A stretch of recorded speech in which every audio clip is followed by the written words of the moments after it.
Hey everyone and welcome back to another video. In this video, I'm going to show you how to turn on your Whirlpool oven. Now this video is going to be particularly useful for individuals. Let's say that you have a Whirlpool oven and stove combo. How do you actually go ahead and turn it on? Now this video is going to be short, sweet, and simple, guys. There's not going to be a lot of steps involved. Now in order to do this, what you're first going to do is that you want to go ahead and click on bake or broil. In most cases, at least from my experience, I normally just bake stuff. So you're going to click on bake, and as you can see, a temperature displays here and starts to blink. And you can see right there that it says it's asking you whether or not you want to go ahead and start.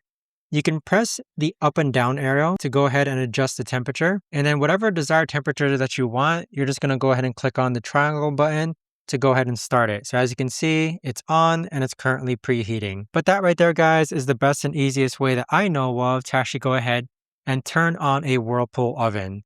If you guys know of a better or easier way to actually do this, let me know in the comments down below.